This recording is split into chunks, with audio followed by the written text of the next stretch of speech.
Hi hello. അപ്പോൾ എല്ലാവർക്കും എൻ്റെ പുതിയൊരു വീഡിയോയിലേക്ക് സ്വാഗതം. അപ്പോൾ ഇന്ന് ഞാൻ വന്നേക്കുന്നത് ഈ ഒരു ഷർട്ട് കൊണ്ടാണ്. ഈ ഷർട്ടിന് പുതിയൊരു ലുക്ക് കൊടുക്കാൻ പോവുകയാണ്. ഇതൊരു ടിഷ്യൂ ഷർട്ടാണ്. നല്ല ഓണത്തിനൊക്കെ പറ്റിയ നല്ല അടിപൊളി ഒരു സിൽവർ ടൈപ്പ് വരുന്ന ഒരു ടിഷ്യൂ ഫാബ്രിക്കിലുള്ള ഒരു ഷർട്ടാണ്.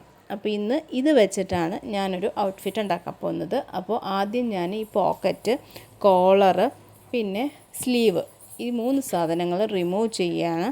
ആദ്യമേ അത് 3 റിമൂവ് ചെയ്ത് കഴിഞ്ഞാൽ നമുക്ക് നമ്മുടെ ഫ്രോക്ക് ചെയ്തെടുക്കാൻ പറ്റുള്ളൂ. അപ്പോൾ ഞാൻ ഇന്ന് മീറ്റുവിന് വേണ്ടിയിട്ടാണ് ഇവിടെ ഒരു ഫ്രോക്ക് ചെയ്യാൻ പോകുന്നത്. അപ്പോൾ ആദ്യം ഞാനതെല്ലാം റിമൂവ് ചെയ്തു. എന്നിട്ട് ഷർട്ട് കട്ടിലാണ് കട്ട് ചെയ്യുന്നത്. അപ്പോൾ കട്ടിൽ വിരിച്ചിട്ടു. എന്നിട്ട് ഇനി അടുത്ത് അവളുടെ അളവിനുള്ള ഒരു ഉടുപ്പെടുത്തിട്ട് വെച്ചു. ലൈൻ ഫ്രോക്കാണ് ഇവിടെ ചെയ്യുന്നത്.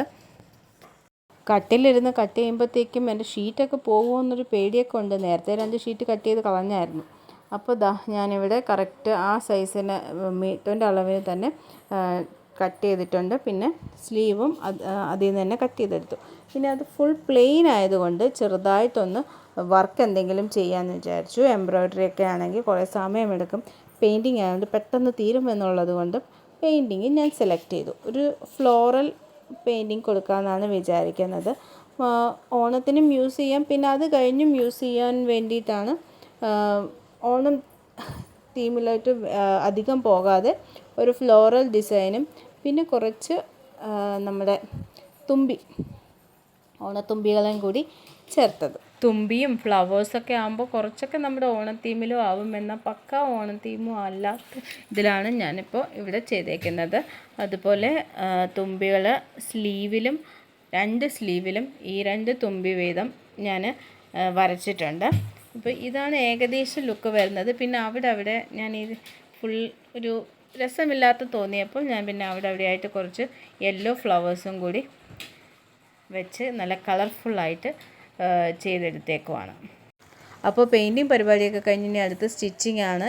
അപ്പോൾ ഞാൻ നെക്ക് വേറൊരു പീസ് വെച്ച് ജോയിൻ ചെയ്യാണ് ചെയ്തത്. നമ്മുടെ ഷർട്ടിൻ്റെ ബട്ടൺസ് പോർഷൻ ഞാൻ ബാക്കിലേക്കാണ് കൊടുത്തത്. അപ്പോൾ ബാക്ക് ഓപ്പൺ ആയിട്ടാണ് ഞാൻ ചെയ്തേക്കുന്നത്. ഫ്രണ്ട് നമ്മുടെ ഷർട്ടിൻ്റെ ബാക്ക് പോർഷനും അങ്ങനെ രണ്ടും അങ്ങോട്ടും ഇങ്ങോട്ടും തിരിച്ചാണ് ചെയ്തേക്കുന്നത്. അങ്ങനെ നെക്ക് പോർഷനൊക്കെ സ്റ്റിച്ച് ചെയ്ത് കഴിഞ്ഞ് ഇനി അത് hem ചെയ്താൽ മതി. പിന്നെ ഇനി സ്ലീവും കൂടിയാണ് വെക്കുന്നത്. സ്ലീവ് ഞാനൊരു ചെറിയൊരു പഫ്, മേൽഭാഗത്ത് മാത്രം ചെറിയ പഫ് കൊടുത്തിട്ട് 3/4 സ്ലീവാണ് ഇവിടെ വെച്ചേക്കുന്നത്. മാക്സിമം ഞാൻ ആ ഷർട്ടിനെ യൂസ് ചെയ്തിട്ടുണ്ട്. അപ്പോൾ ഇനി നമുക്ക് ഇതാണ് ഫൈനൽ ലുക്കായിട്ട് വരുന്നത്. നെക്കിൻ്റെ ലെഫ്റ്റ് സൈഡിലായിട്ട് ഒരു തുമ്പിയും അതുപോലെ സ്ലീവിൽ 2 തുമ്പികളും അങ്ങനെ വീതം കൊടുത്തിട്ടുണ്ട്. താഴെ നമ്മുടെ ഫ്ലോറൽ ഡിസൈനുമാണ് കൊടുത്തേക്കുന്നത്. അപ്പോൾ നിങ്ങൾക്ക് ഈ ഡ്രസ്സ് ഇഷ്ടമായെങ്കിൽ സപ്പോർട്ട് ചെയ്യണം. എൻ്റെ ഈ കുഞ്ഞ് ക്രിയേറ്റിവിറ്റി നിങ്ങൾക്ക് ഇഷ്ടപ്പെട്ടെങ്കിൽ നിങ്ങളുടെ ഫ്രണ്ട്സിന് ഷെയർ ചെയ്യണം. അപ്പോൾ പഴയ ഷർട്ടിൽ നിന്ന് പുതിയൊരു ഓണക്കോടി ഞാനിവിടെ ക്രിയേറ്റ് ചെയ്ത് എടുത്തിട്ടുണ്ട്. അപ്പോൾ നിങ്ങൾക്ക് എല്ലാവർക്കും ഇഷ്ടപ്പെട്ടു എന്ന് വിചാരിക്കുന്നു. അപ്പോൾ എല്ലാവരും എന്നെ സപ്പോർട്ട് ചെയ്യണം. അടുത്തൊരു വീഡിയോ ആയിട്ട് പിന്നെ വരാം. അപ്പോൾ എല്ലാവർക്കും ബൈ. Thanks for watching.